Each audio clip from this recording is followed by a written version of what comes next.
میں اس تربیتی پریزنٹیشن کا آغاز حضرت ابو ہریرہ رضی اللہ تعالی عنہ سے روایت شدہ اس حدیث مبارک سے کرتا ہوں۔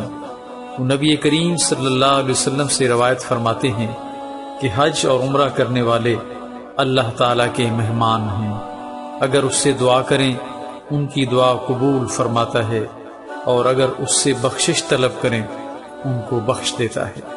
لہٰذا آپ کو بے انتہا مبارک کہ رب کریم نے آپ کو اپنا مہمان بننے کا شرف بخشا۔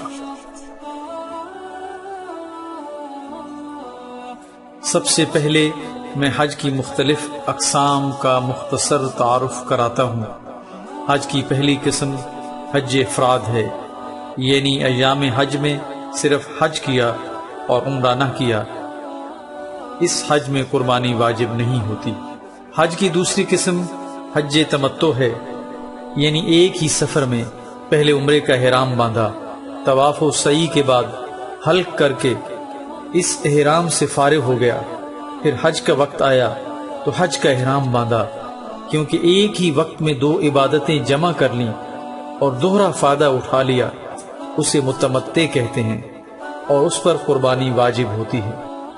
حج کی تیسری قسم حج قران، یعنی ایک ہی ساتھ حج اور عمرہ کا احرام باندھا، پہلے عمرہ کے اراکین ادا کیے لیکن احرام بدستور رہا، یہاں تک کہ ایام حج میں حج کے ارکان ادا کر کے حلق کرایا اور احرام سے فارغ ہوا۔ قارن پر بھی قربانی واجب ہوتی ہے۔ مناسک حج کی تربیت کی اس نشست کا آغاز حضرت ابراہیم خلیل اللہ علیہ السلام کی قرآنی دعا سے کرتے ہیں، اے ہمارے رب، ہمیں اپنی عبادت کے طریقے بتا اور ہماری کوتاہیوں سے درگزر فرما، تو بڑا معاف کرنے والا اور رحم فرمانے والا ہے۔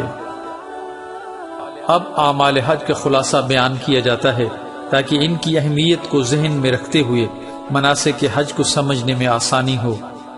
محترم سامعین، اعمال حج میں ارکان اور واجبات انتہائی اہمیت کے حامل ہوتے ہیں۔ حج کے 3 ارکان ہیں اور جس نے کوئی ایک رکن بھی چھوڑ دیا اس کا حج مکمل نہ ہوگا، البتہ اگر کوئی شخص طواف زیارہ وقت پر نہ کر سکے اور تاخیر کا دم دے تو اس کا حج ہو جائے گا۔ حج کے ارکان میں احرام شرط ہے، وقوف عرفہ رکن اعظم ہے اور طواف زیارت رکن ہے، آگے چل کر ان کی تفصیل سے بات ہوگی۔ اسی طرح حج کے 6 واجبات ہیں، جس نے کوئی ایک واجب بھی چھوڑ دیا تو اس کے بدلے فدیہ یعنی قربانی دے، جس کو مکہ مکرمہ میں ذبح کرے اور وہاں کے فقراء میں تقسیم کرے، خود نہ کھائے۔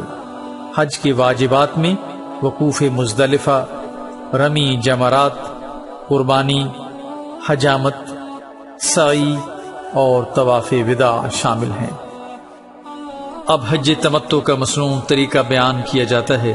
حج تمتع یعنی اس میں آپ پہلے عمرہ کریں گے اور پھر ایام حج میں انشاءاللہ حج بھی ادا کریں گے۔ حج کیا ہے؟ سادہ الفاظ میں حج 4 مختلف مقامات پر 8 ذی الحج سے 13 ذی الحج تک مختلف مناسک ادا کرنے کا نام ہے۔ یہ 4 مقامات مسجد حرام، منی، مزدلفہ اور عرفات ہیں۔ ان 4 مقامات کا مختصر تعارف فائدے سے خالی نہ ہوگا۔ مسجد حرام کا تعارف آپ پہلی پریزنٹیشن میں جان چکے ہیں۔ منی حدود حرم کے اندر مکہ مکرمہ سے مشرق کی جانب تقریباً 8 کلومیٹر کے فاصلے پر 2 پہاڑوں کے درمیان صدیوں پرانی وادی ہے، جس کی لمبائی تقریباً 4 کلومیٹر ہے۔ حجاج کرام 8 ذی الحج کو 2 چادروں میں ملبوس ہو کر مکہ مکرمہ سے اس وادی میں آتے ہیں۔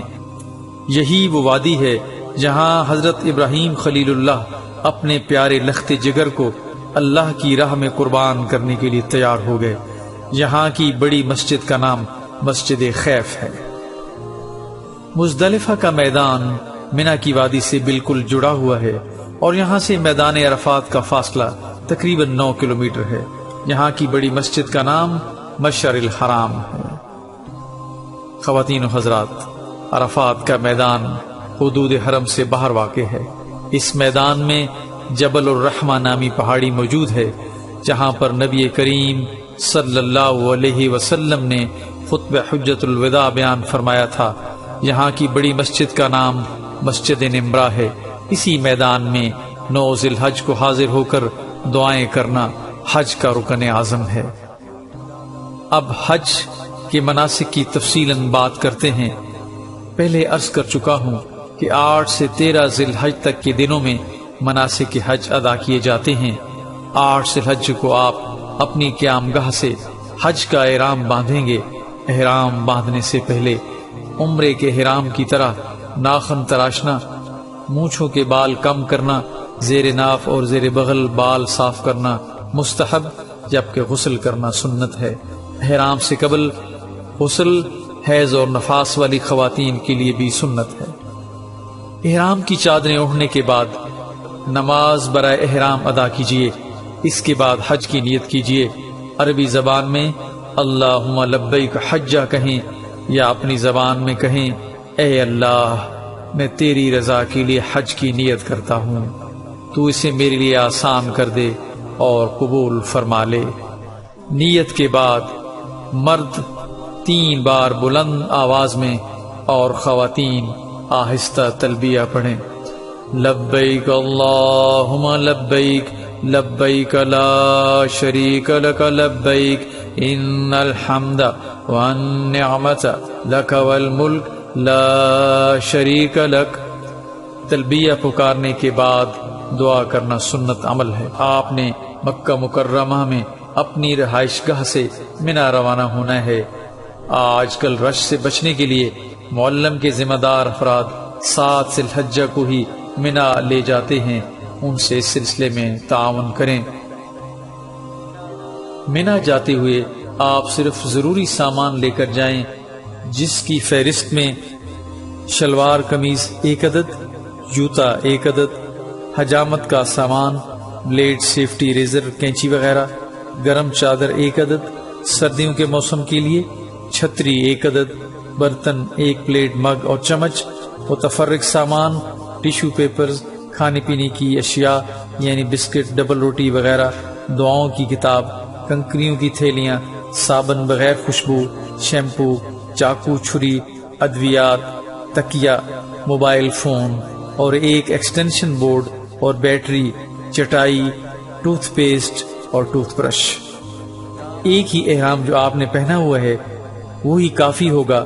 اگر خدا نخواستہ نیچے والی چادر پاک نہ رہے تو اوپر والی چادر نیچے باندھ لیں اور دوسری چادر دھو اور نچوڑ کر اوپر کر لیں، تھوڑی ہی دیر میں خشک ہو جائے گی۔ منا جانے کے لیے آپ کا معلم بسیں فراہم کرے گا۔ رش کی وجہ سے بسیں عموماً دیے گئے وقت سے تاخیر سے آتی ہیں، اس سلسلے میں صبر کا مظاہرہ کریں۔ چونکہ منا پاکستانی سرکاری رہائشوں سے قریب ہی ہوتا ہے، لہٰذا اگر آپ کو منا میں اپنے مکتب کا اچھی طرح علم ہے تو اپنے دوستوں کے ہمراہ پیدل بھی جا سکتے ہیں۔ سفر چاہے جس طرح کریں، لبیک محبت سے اور زور سے پکارتے ہوئے جائیں، کیونکہ یہ عمل رب کریم کو بہت پسند ہے۔ یوں حج کے پہلے دن آپ مکہ مکرمہ سے منا پہنچیں گے۔ یہاں آپ 8 ذی الحج کی ظہر، عصر، مغرب، عشاء اور 9 ذی الحج کی فجر کی نماز اپنے اپنے وقت پر ادا کریں گے۔ حج کے ایام کا زیادہ تر وقت آپ منا میں بسر کریں گے، لہذا یہاں کے بارے میں کچھ ضروری باتیں ذہن نشین کر لیں تاکہ آپ کو کسی قسم کی دشواری نہ ہو۔ سب سے پہلے منا حدود بورڈ کی تصویر دیکھیے۔ اس سلائیڈ میں دائیں طرف منا کی حدود شروع ہونے اور بائیں طرف منا حدود ختم ہونے کا بورڈ دکھایا گیا ہے۔ دونوں بورڈوں پر ایک مربع نما شکل منا کے میدان کو ظاہر کرتی ہے، جبکہ حدود شروع ہونے والے بورڈ میں ایک تیر مربع شکل کے اندر کی طرف جاتا دکھایا گیا ہے۔ اگر یہ بورڈ آپ کو نظر آئے تو اس کا مطلب یہ ہے کہ آپ منا کی حدود سے باہر موجود ہیں۔ اس سلائیڈ کے بائیں جانب تیر کا نشان مربع شکل سے باہر نکلتا دکھایا گیا ہے۔ یہ منا کی حدود کے خاتمے کو ظاہر کرتا ہے۔ اگر آپ کو یہ بورڈ نظر آئے تو اس کا مطلب ہے آپ مینا کی حدود کے اندر موجود ہیں۔ پاکستان روانگی سے قبل آپ کو اپنا مکتب نمبر اور بلڈنگ نمبر بتا دیا جاتا ہے۔ یاد رکھیے، بلڈنگ مکہ مکرمہ میں آپ کی رہائش گاہ ہوتی ہے، جبکہ مکتب مینا میں آپ کی قیام گاہ ہوتی ہے۔ مینا میں حجاج کرام کے خیموں کو مختلف مکاتب میں تقسیم کیا جاتا ہے اور ہر مکتب کو ایک نمبر الاٹ کیا جاتا ہے۔ جنوب ایشیائی ممالک کے مکاتب مینا کے ایک ہی حصے میں ہوتے ہیں۔ کچھ مکاتب صرف پاکستانی حجاج کے لیے مخصوص ہوتے ہیں، جبکہ کچھ میں پاکستان کے ساتھ دوسری ایشیائی ممالک کے حجاج کرام کے مشترک خیمے بھی ہوتے ہیں۔ ایک مکتب میں کئی رہائشی خیمے ہوتے ہیں۔ ہر مکتب کو ایک مخصوص نمبر الاٹ کیا جاتا ہے۔ مکاتب کے نمبر خاص ترتیب سے نہیں ہوتے، یعنی 12 نمبر مکتب کے بعد ممکن ہے 45 نمبر مکتب ہو۔ پاکستانی مکاتب کے باہر قومی پرچم آویزاں کیا جاتا ہے۔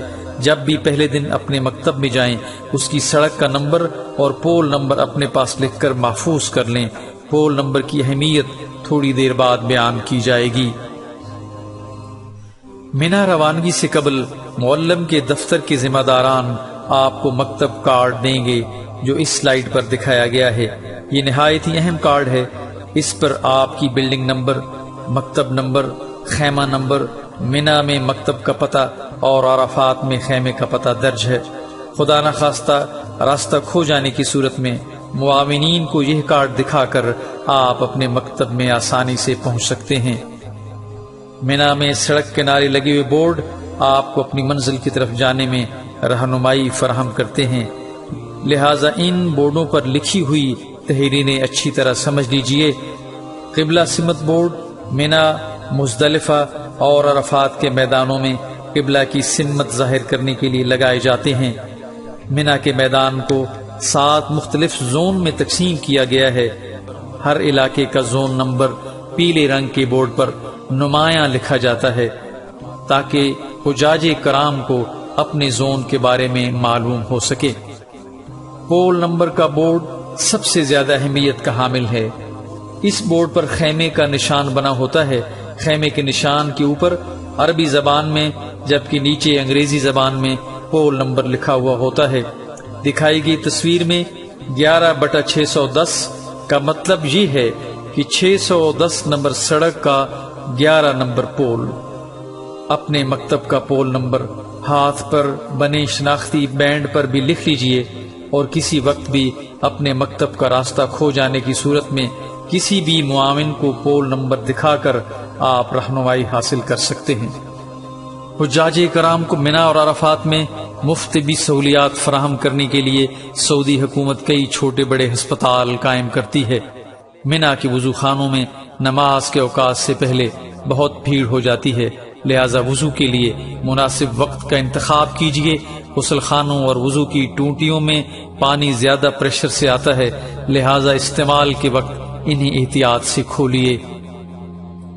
نیو مینا وقت گزرنے کے ساتھ یوں حجاج بیت اللہ کی تعداد میں اضافہ ہوتا گیا تو مینا کی وادی اپنی تمام تر وسعتوں کے باوجود، لہذا سعودی حکومت نے مستند علماء کرام کے فتویٰ کی روشنی میں حجاج کے رہائشی خیموں کو قدیمی مینا کے بالکل ساتھ مزدلفہ کے میدان میں فیصل پل تک بڑھا دیا۔ عرف عام میں اسے نیو مینا کہا جاتا ہے۔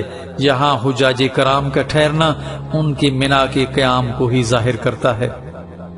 حجاج کرام 8 ذی الحجہ کا دن مینا میں گزارنے کے بعد 9 ذی الحج یعنی یوم العرفہ کو طلوع آفتاب کے بعد لا الہ الا اللہ، اللہ اکبر اور تلبیہ پکارتے ہوئے مینا سے عرفات روانہ ہوتے ہیں۔ مینا سے عرفات جانے کے لیے پیدل سفر کرنے کے علاوہ معلم کی مہیا کردہ بسیں استعمال کی جاتی ہیں۔ عموماً سرکاری اسکیم کے تحت سفر حج پر جانے والے حجاج کرام ٹرین کے ذریعے سفر کرتے ہیں۔ ٹرین ٹکٹ ایک نیلے رنگ کا بینڈ ہوتا ہے جو کلائی پر باندھا جاتا ہے۔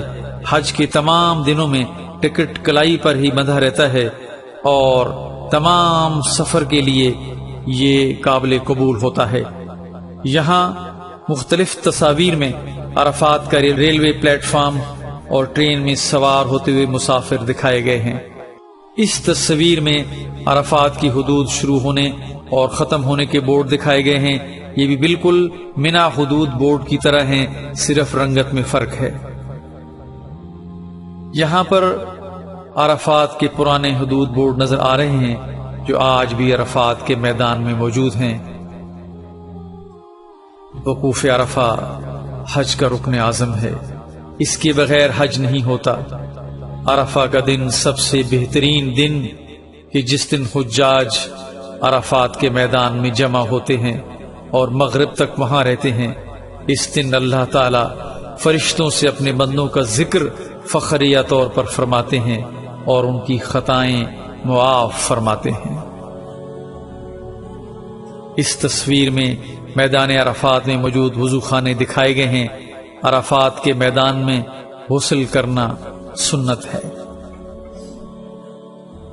عرفات کی مسجد نمرہ میں ظہر اور عصر کی نمازیں ملا کر ایک اذان اور 2 اقامتوں کے ساتھ ظہر کے وقت ادا کی جاتی ہیں، اور امام صاحب جمعہ کا خطبہ بھی پڑھتے ہیں۔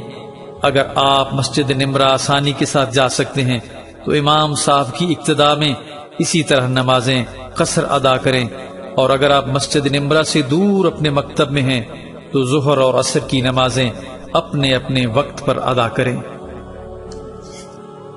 عرفہ کا دن انتہائی قیمتی دن ہے۔ زوال سے لے کر غروب آفتاب تک اپنے اپنے مکاتب میں ہی قبلہ رخ کھڑے ہو کر دعائیں کریں۔ اسے ہی وقوف عرفہ کہا جاتا ہے۔ قبولیت کے یقین کے ساتھ خوب رو رو کر دعائیں کریں۔ دعاؤں کے درمیان تلبیہ بھی پڑھتے رہیں۔ تھک جائیں تو بیٹھ جائیں، دھوپ تیز ہو تو سائے میں، ورنہ کھلے آسمان کے نیچے اپنے رب کے سامنے دامن طلب پھیلائے رکھیں۔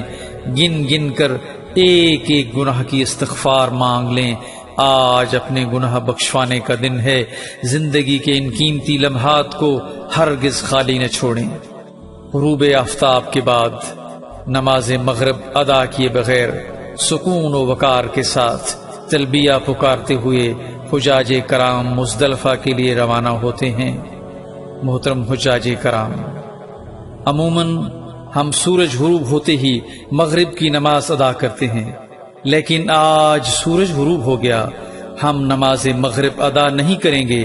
آج ضابطے بدل دیے گئے ہیں۔ سورج غروب ہو چکا لیکن مغرب کی نماز ادا نہیں کی جائے گی۔ آج ہم مغرب کی نماز عشاء کے ساتھ ملا کر مزدلفہ کے میدان میں ادا کریں گے۔ کیوں؟ ہاں اسی لیے کہ خداوند کریم کے پیارے محبوب صلی اللہ علیہ وآلہ وسلم نے حج کے موقع پر ایسا ہی کیا تھا۔ محترم حجاج کرام، ہمارے پیارے نبی صلی اللہ علیہ وآلہ وسلم نے صفائی کو نصف ایمان بیان فرمایا، لیکن بدقسمتی خداوند قدوس کے مہمان شاید اس فرمان علی شان کو بھلا بیٹھے اور میدان عرفات میں صرف چند گھنٹے گزارنے کے بعد صفائی کا یہ عالم ہو گیا۔ مزدلفہ پہنچ کر مغرب اور عشاء کی نمازیں ادا کی جاتی ہیں۔ ٹرین، بس یا پیدل جس طرح آپ نے عرفات میں آتے ہوئے سفر کیا تھا اسی طرح آپ مزدلفہ کے لیے روانہ ہوں گے۔ رب کریم اپنی کتاب میں فرماتے ہیں، فَإِذَا أَفَضْتُم مِّنْ عَرَفَاتٍ فَاذْكُرُوا اللَّهَ عِندَ الْمَشْعَرِ الْحَرَامِ وَاذْكُرُوا كَمَا هَدَاكُمْ وَإِن كُنتُم مِّن قَبْلِهِ لَمِنَ الضَّالِّينَ۔ پھر جب عرفات سے چلو تو مشعر الحرام یعنی مزدلفہ کے پاس ٹھہر کر اللہ کو یاد کرو، اور اس طرح یاد کرو جس کی ہدایت اس نے تمہیں دی، ورنہ اس سے پہلے تم لوگ بھٹکے ہوئے تھے۔ یہاں مزدلفہ کی حدود کے آغاز اور خاتمے کی نشاندہی والے بورڈ دکھائے گئے ہیں۔ ان کو سمجھنا بھی انتہائی ضروری ہے، ورنہ وقوف مزدلفہ حدود کے باہر ہی کر لینے کا احتمال ہوتا ہے۔ ان کی تفصیل بھی مینا کے حدود بورڈ کی طرح ہی ہے۔ مزدلفہ میں عشاء کے وقت یا جب بھی آپ وہاں پہنچیں مغرب اور عشاء کی نمازیں ایک ہی وقت میں ادا کی جائیں گی۔ دونوں نمازوں کو ملا کر پڑھنا واجب ہے، خواہ اکیلا ہی پڑھے۔ دونوں نمازوں کے لیے ایک اذان اور ایک ہی اقامت ہوگی، پہلے مغرب کے فرض، پھر عشاء کے فرض، اس کے بعد مغرب کی سنتیں اور آخر میں عشاء کی سنتیں اور وتر ادا کیے جاتے ہیں۔ مزدلفہ میں رات کھلے آسمان کے نیچے بسر کرنا سنت ہے۔ نمازوں کے بعد کچھ دیر آرام بھی کرنا چاہیے۔ یہاں 10 ذی الحجہ کی نماز فجر معمول کے وقت سے تھوڑا پہلے ادا کرنی چاہیے۔ اس تصویر میں مزدلفہ کے وضو خانے دکھائے گئے ہیں۔ وقوف مزدلفہ کے بعد منا روانہ ہونے سے پہلے رمی کے لیے 70 کنکریاں چننا مستحب ہے۔ کنکری کا حجم چنے کے دانے سے کچھ بڑا ہونا چاہیے۔ نماز فجر با جماعت ادا کرنے کے بعد مشعر الحرام پہاڑی کے دامن میں یا جہاں کہیں بھی جگہ ملے قبلہ رخ کھڑے ہو کر ہاتھ بلند کر کے سورج طلوع ہونے سے قبل خوب روشنی پھیلنے تک تکبیر و تہلیل کہنا، توبہ و استغفار کرنا اور دعائیں مانگنا چاہیے۔ یہ وقوف مزدلفہ ہے اور حج کا ایک واجب ہے۔ سورج نکلنے سے تھوڑی دیر پہلے مزدلفہ سے منا کے لیے روانہ ہو جانا چاہیے۔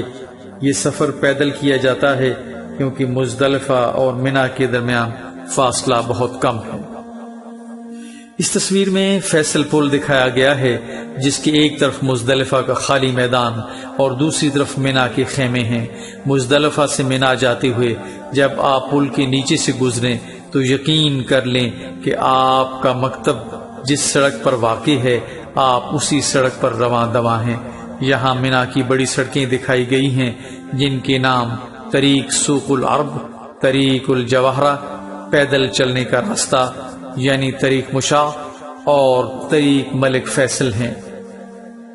فیصل پل کے نیچے سے گزرنے کے بعد آپ تھوڑی دیر بعد وادی محصر پہنچیں گے جہاں ابرہہ کے ہاتھی بردار لشکر پر اللہ کا عذاب نازل ہوا تھا اور چھوٹے پرندوں نے انہیں تباہ و برباد کیا تھا۔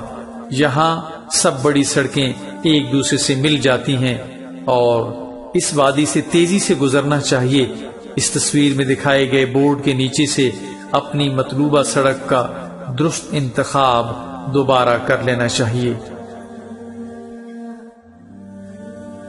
یہاں وادی منا کی بڑی سڑکیں خیموں کے درمیان سے گزرتی ہوئی دکھائی گئی ہیں اور بالکل آخر میں جمرات بھی دکھائے گئے ہیں۔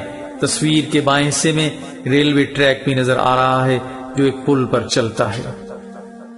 منا پہنچ کر سامان اپنے خیمے میں رکھنے کے بعد بڑے شیطان کی رمی کی جاتی ہے۔ رمی کے لیے 7 کنکریاں علیحدہ کر لیں، کچھ کنکریاں اضافی بھی اپنے پاس رکھ لیں۔ جمرہ عقبہ کو رمی کرنے سے پہلے تلبیہ کہنا بند کر دینا چاہیے۔ کنکریاں مارتے وقت دائیں ہاتھ کی شہادت کی انگلی اور انگوٹھے کے درمیان پکڑیں اور بسم اللہ اللہ اکبر کہتے ہوئے باری باری 7 کنکریاں جمرے کو ماریں۔ اس تصویر میں جمرات عمارت کا فضائی منظر دکھایا گیا ہے۔ جمرات کے لیے منا کے مغربی حصے میں ایک بہت بڑی 4 منزلہ عمارت بنا دی گئی ہے۔ یہاں گراؤنڈ فلور سمیت 5 منازل پر بیک وقت رمی کی جا سکتی ہے۔ ہر منزل پر جانے اور آنے کے مختلف راستے ہیں۔ عمارت کے اندر 3 جمرات بنائے گئے ہیں جنہیں جمرہ صغریٰ، جمرہ وسطیٰ اور جمرہ عقبہ کہا جاتا ہے۔ عام طور پر انہیں چھوٹا شیطان، درمیانہ شیطان اور بڑا شیطان کہا جاتا ہے۔ یاد رہے جمرات کے لیے جانے اور واپس آنے کے راستے مختلف ہیں۔ یہاں رمی کے لیے جانے والے راستے سفید رنگ کی تیروں سے دکھائے گئے ہیں اور واپسی کے راستے سبز رنگ کی تیروں سے ظاہر کیے گئے ہیں۔ اپنے مکتب کی سڑک کا نمبر اور پول نمبر اچھی طرح ذہن نشین ہوگا تو واپسی پر آپ اپنے مکتب میں آسانی سے پہنچ سکیں گے۔ ٹرین کے ذریعے رمی کے لیے جانے والے حجاج کرام مینا اسٹیشن 3 پر اترتے ہیں اور سب سے اوپر والی منزل پر رمی کرتے ہیں۔ ریلوے اسٹیشن مینا 3 سے جمرات جانے والے راستے کو اس تصویر میں سرخ رنگ سے دکھایا گیا ہے، جبکہ سبز رنگ کی تیر اس منزل سے ریلوے اسٹیشن پر واپس آنے والے راستے کی نشاندہی کرتے ہیں۔ یہ بات اچھی طرح ذہن نشین کر لیجئے کہ اوپر والی منزل پر رمی کرنے کے بعد آپ نے کوئی بھی سیڑھیاں استعمال کرتے ہوئے نیچے کی طرف نہیں اترنا، بلکہ اسی منزل کے آخری حصے میں واقع ایک پل سے ہوتے ہوئے آپ واپس ریلوے اسٹیشن جا سکیں گے۔ اگر آپ غلطی سے نیچے گراؤنڈ فلور پر اتر گئے ہیں تو جمرات عمارت کے قریب والی پہاڑی کے دامن میں موجود باربر شاپ کے بالکل ساتھ سے اوپر جانے والی سیڑھیاں استعمال کرتے ہوئے اب آپ ریلوے اسٹیشن پر واپس جا سکتے ہیں۔ 10 ذی الحج کو بڑے شیطان کو کنکریاں مارنے کے بعد قربانی کی جاتی ہے۔ اگر آپ سعودی بینک کے ذریعے قربانی کر رہے ہیں تو قربانی کا جو بھی وقت آپ کو دیا گیا ہے اس سے پہلے رمی سے فارغ ہو جانا چاہیے۔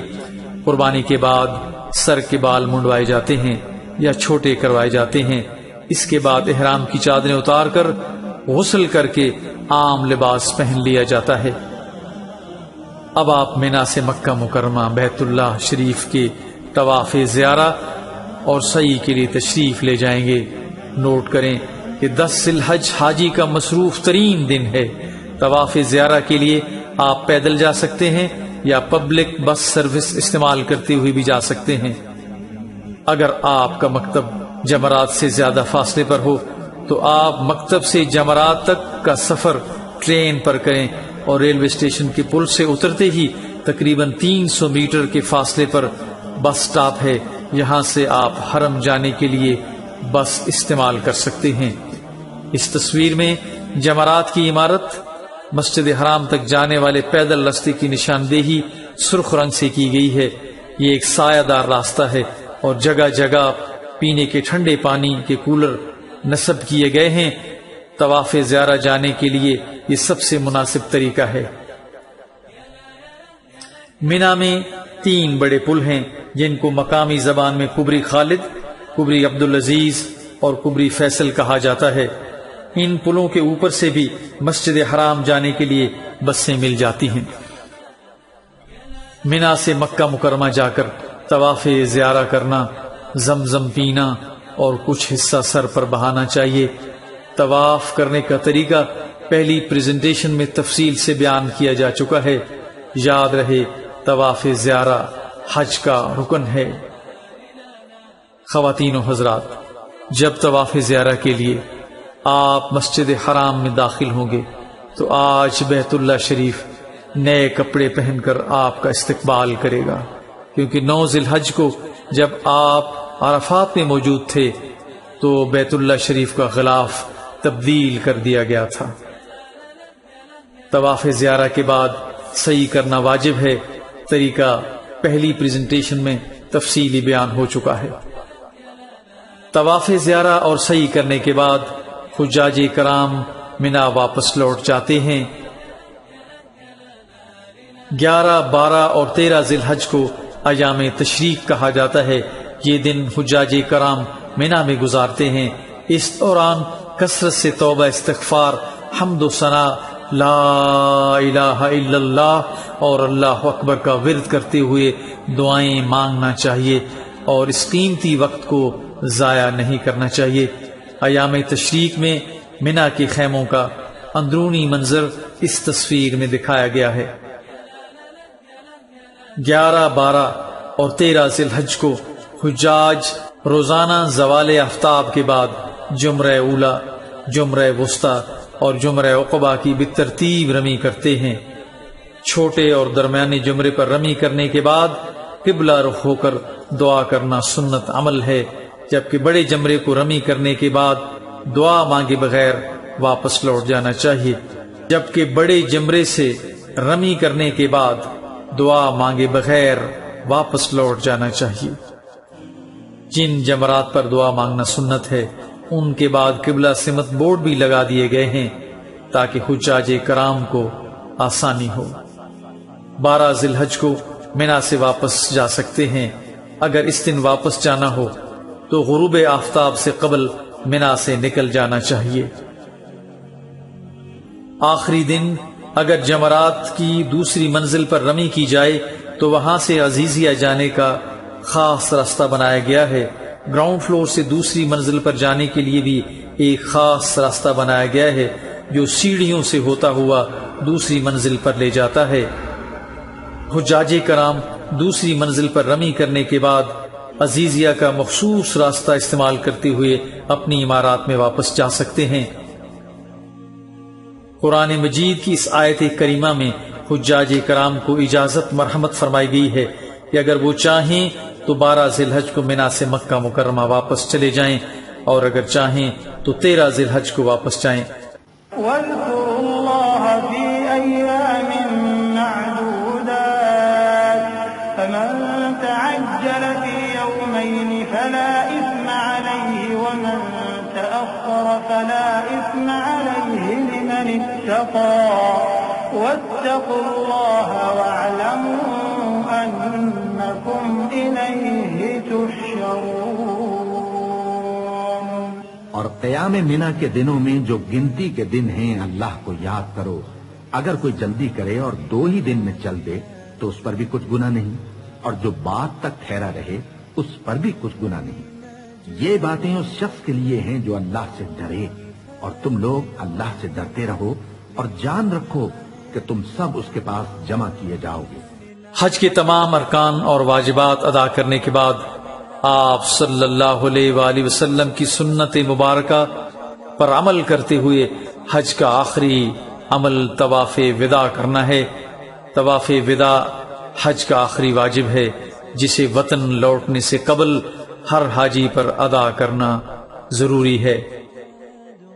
اب آپ کی سہولت کے لیے حج تمتع کے تمام ارکان ایک چارٹ کی صورت میں دکھائے جاتے ہیں۔